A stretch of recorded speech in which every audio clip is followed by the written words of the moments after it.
Welcome to Healthcare du Jour, where we dish up and digest the latest in healthcare. For the next 30 minutes, sit back as we bring you insight, commentary, and discussion on trending topics to the table, all expertly served up by our host and his guests. Healthcare du Jour is brought to you by Carium, the telehealth platform enabling healthcare's digital transformation, helping you care for people within the fabric of their daily lives. Now here's your host, Matt Fisher. Welcome back, and thank you for joining as we dive into the hottest topics in healthcare. I'm your host, Matt Fisher. On the menu today is Daniel Etra, co-founder and CEO at RethinkFirst.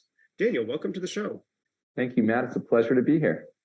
So, Daniel, what I always like to do before getting into the main part of the conversation is to give my guests a chance to provide more of an introduction in terms of who they are and what they do. So, Daniel, the floor is yours.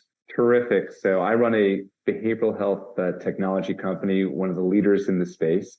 And really what we try to do is support all entities that revolve around the care of high needs populations, such as those with a developmental disability, autism being one, and recognizing the significant shortage of trained clinicians available in the market to deliver intervention to these high needs populations. We take a technology-driven approach, giving those entities, whether it's a school system, a major employer, a behavioral health provider, or a health plan, the tools to manage treatment, leverage best practice intervention, train that frontline worker who'll be working with these individuals, track progress in an accurate manner, and overall really bring a disease management approach and best practice approach to serving this population at scale. So before kind of pulling a lot of those concepts apart, I'm interested to know kind of what first got you into healthcare? Sure. So I'll say I'm a reformed investment banker. I used to work in the healthcare space pretty extensively. But what really attracted me to the space that we're currently in was, and this goes back to 2006, 2007, hearing from friends, colleagues who were having their dependents diagnosed at the time with an autism spectrum disorder. And this is before a lot of the awareness that you have today. Once it appears on Oprah, I think everyone, in a common way understands what these conditions are. But back in 2006, 2007, very few people actually did. And speaking to my friends, colleagues who had their dependents on this diagnosis on the spectrum, we'd hear how hard it was for them to find services, let alone be able to pay for it. And I love the fact that we're a mission-oriented company, or a double bottom line company, as it's known. And we actually set out to make a difference in the world, solving for a problem that existed that was very clear, but it didn't have immediate solutions. And so that combination of building a sustainable enterprise while also impacting a population in significant need of help and clinical intervention was powerful and compelling. And I think it's one of the things that's allowed us to be successful. And everyone on our team, we have over 400 individuals at Rethink, I think are all driven by that same motivation and ambition to have an impact on this population, as well as on their caregivers. So you're talking about trying to help, I think as you framed it, a high needs population or high needs populations. And you said that the focus for you is on behavioral health technology. Kind of what does behavioral health technology look like, and how does it differ from technology that might be focused more on the physical side of health? Sure, that's a great question. I think when you think of the physical side of health, typically, whether it's a condition like cancer, diabetes, or cardiac disease, the medical community knows quite well, what is the appropriate diagnosis, what is the intervention or treatment protocol, and what the likely outcome looks like. And, you can go to your GP, you can go to your gastroenterologist. There are clear intervention protocols, and you know where to secure them. When it comes to behavioral health, I know behavioral health is quite broad. Our focus are on these high needs populations. Oftentimes, it's not immediately clear what is the diagnosis or what is the patient need. And even within the clinical and academic community, as the expression goes, you've seen one child with autism, you've seen one child with autism. And so everything from wait times that can be up to 18 months to get in to see a developmental pediatrician. If you're the caregiver, what do you do in the interim to, once you potentially have a diagnosis, you may be waiting another 18 months to get access to a clinical resource, a behavioral therapist that can come work with your dependent. Again, what do you do in the interim? And so it's providing the tools, the strategies, and a clinical support system to that caregiver to be able to work with the individual immediately, irrespective of what resources are available in their community. And the nice thing is it impacts all entities that revolve around their care. So, for example, in the school system, we have a client, a large district in Virginia that has about roughly 500 students with an autism diagnosis and one behavioral therapist available, that expert clinician that knows how to create intervention plans for these individuals. And so how does that one individual actively and adequately deliver treatment to this student population? In a similar vein, we work with large corporations that have employee caregivers of dependents with autism, for example, or other developmental disability. And as I noted before, they may be waiting a long time to get access to services. How do you support that caregiver in real time so that they're not bringing these stresses and challenges into the workplace? And in a similar vein, even on the clinical side, these clinical agencies that employ behavioral therapists delivering intervention in a center-based setting or in a home-based setting, how do you help them ensure that in the multiple geographies where they deliver services, there's standardization of care? If they want to serve additional patients, how can they do that with a limited pool of trained clinicians? And so it's bringing resources to bear across all these end modalities, wherever the patient is located, and using technology to automate a lot of the administration work that is typically required, whether training staff, writing the intervention plan, tracking progress. The only way you can support these populations at scale is by bringing technology to bear. And I want to be very clear, we're never meant to replace that expert clinician, that board certified behavior analyst, the BCBA. That's not what we do. What we do is allow that individual to reach more patients. It allows us to support the caregiver when that clinician is not in the home or in the school or in the workplace. So in that development, and you covered a very wide variety of potential settings and use cases. And, kind of as you started off by talking about it, it's, every interaction or intervention is going to be unique to that specific patient.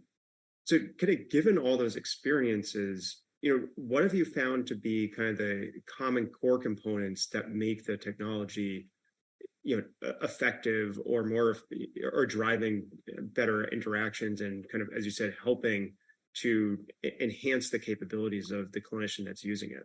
Sure, that's a great question. I think there are two components to that answer. The first one is ensuring clinical fidelity. So the beauty of our platform, we automate a lot of the workflow, so the tasks that go into treatment, but we also have a massive digital content library that shows whoever that caregiver is, whether it's a mainstream educator, a parent in the home, a junior clinician working with a patient, how to deliver the intervention in a clinical best practice manner. And that's the key element here. It's putting these tools and an evidence-based clinical best practice approach at the fingertips of the caregiver. And I'm not going to pretend or assume that every individual is going to deliver that intervention exactly like a trained clinician, but that's not the idea. The idea is to have these tools available so that if you don't have access to that trained clinician, or it may be a time period, another week or two, till that clinician can come work with the individual, whoever is caring for that individual, again, in the school, in the home, in the healthcare system, they know what to do and can deliver that care in a best practice manner. And that's sort of the part one. The part two, and this is where I get super excited about what we do. Through our work since we've been around in 2008, we sit on the largest data set of clinical outcomes for patients with an autism diagnosis. And to give you a sense of scale, over 250 million clinical outcome data points, published data points. And what we're doing is leveraging AI to be able to group these patients into one of 48 clusters. And based on this cluster and certain characteristics, we can predict with close to a 99% accuracy what that outcome trajectory should look like. And this is the game changer for the healthcare system, because the conditions I noted earlier, cancer, diabetes, cardiac disease, within a very narrow band, what's the appropriate treatment approach and what the likely outcome is going to be. When it comes to behavioral health, and certainly autism as an example, that doesn't exist because the data historically has not existed. And so having this data set where we can start to establish what is the appropriate treatment plan for this patient and what should that outcome trajectory look like, then you can start bringing a true disease management approach. And by disease management, I really emphasize it's not about controlling costs, but about establishing what is the appropriate treatment plan. Is the provider delivering against that treatment plan? Is the patient making the kind of progress that he or she should? And so it's that automation of tasks, ensuring that the intervention is delivered in a clinical best practice manner with that knowledge of what should the treatment outcome look like. By combining those two, that's how you, again, really drive the kinds of outcomes that are game changing for the industry, and certainly for this population that have not been done before. Yeah, and kind of given that data set that you were just talking about, what are the key elements that you're looking to collect that help to inform that analysis, and what additional data elements might you be looking for to kind of further refine and grow the impact of the analysis that you're developing? Absolutely, great question. So if you think about some of the standard diseases, which I'll note again, whether it's cancer, for example, you look at degree of metastasization, and then based on that, what's the right treatment and what's the likely outcome. When it comes to delivering behavioral intervention, it's a lot more complex, because it's not just, again, the individual diagnosis. It's what is that dependent's current developmental level? Where are the skill deficiencies?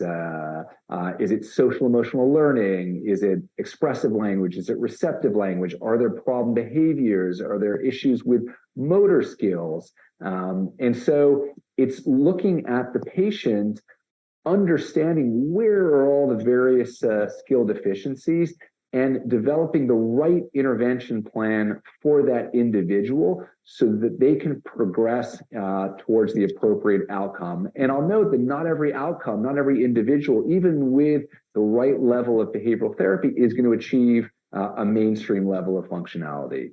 You may have individuals that can, you may have other individuals that only can progress to a certain point, and then it becomes, a more limited development process. And so the kind of data we're capturing, that allows us to pinpoint for the individual down to the appropriate skill area what should be worked on, how long it should be worked on until you get diminishing returns, and knowing that what that likely endpoint looks like, that allows one to work backwards, establish the appropriate treatment plan, and also know at one point when to titrate care, because additional improvement is not going to occur. And so it's having that breadth of the data, having visibility down to the specific skill area, that allows us as a company to be more effective in terms of recommending the appropriate intervention plan, and also working with all those stakeholders, the education system, major employers, behavioral health providers, and of course, health plans themselves, to ensure that for each patient, he or she is receiving the appropriate intervention plan combined with the appropriate treatment.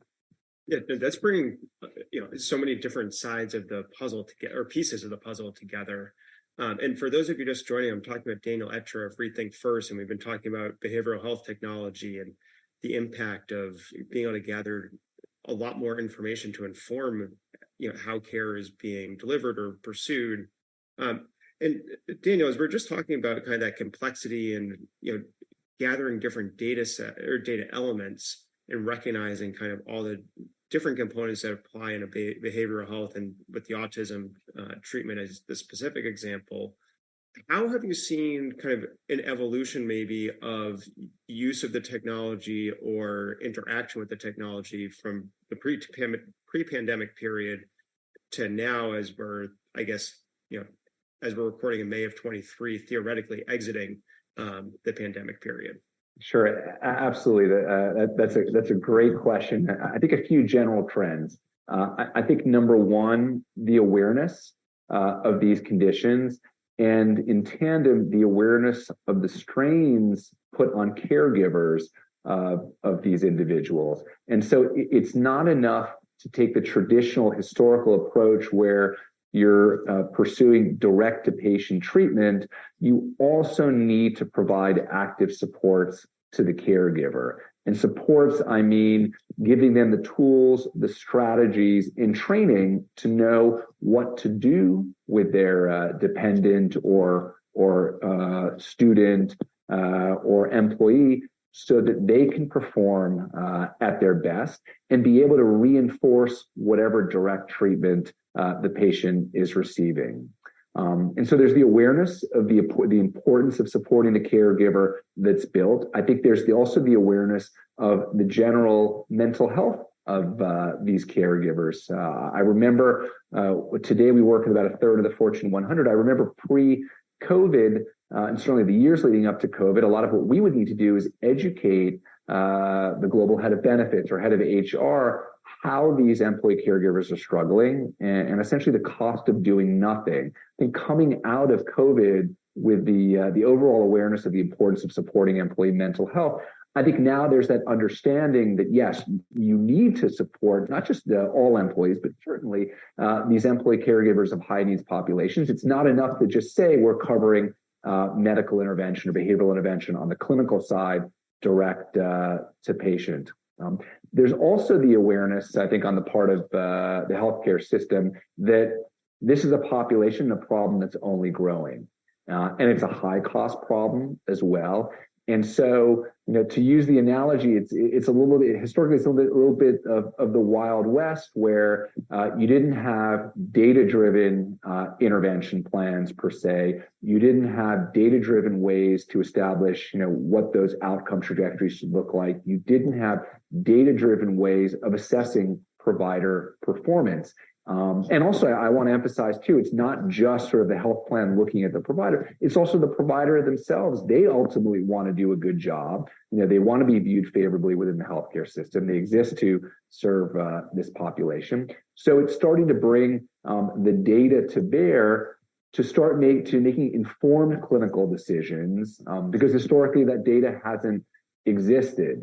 And so I think it's a higher awareness and a willingness to bring a greater level of sophistication, not just willingness, but the ability to bring a greater level of sophistication to the delivery of intervention, because you start to make data-driven decisions. I think, as you said, with that enhanced awareness coming on both the importance of recognizing and helping to address mental health issues, along with being able to better understand how the interventions that have been used are making an impact. And then, it seems like it's fair to say using that to change course as need be. How have you seen the willingness to use technology or deploy technology in that regard evolve? For example, is it, and I think you've already been implicitly answering to some degree, but but is it easier to get people to say, yes, I understand what this technology is capable of now, and how is that driving kind of further development?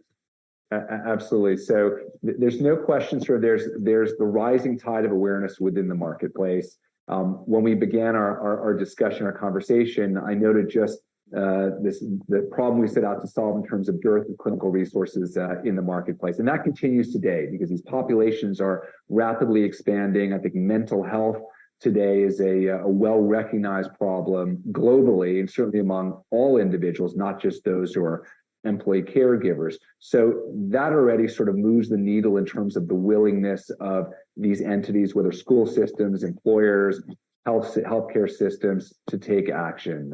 So that's sort of like the minimum baseline in terms of the improvement in the space, and then the recognition that you have that limited pool of clinical resources that are available. So the only way you're going to effectively scale is by deploying technology. And I'll always note, as I said earlier, it's not meant to replace the clinician, but it's meant to give that clinician the tools to be more efficient, effective, and operate at scale. So whether you're a large public school district like New York City, for example, how do you serve a population of students with autism that number 8,000 with limited resources in your district? You have to use technology to equip the frontline worker, whether it's the paraprofessional, the mainstream educator that may have that student in their classroom. In a similar vein for global US-based multinationals, how do you support an employee that may be based in China, in Asia, or in Europe when they don't have sufficient clinical resources to deliver behavioral therapy to their dependent? You have to give them technology and tools to be able to supplement that. And the same thing within the payer space as well. How do you allow health plans to be more effective in the way they approve intervention plans, they assess provider performance at scale? You need technology to do that. And I think, look, we live in a society today where technology adoption is widespread. We're all on our smartphones.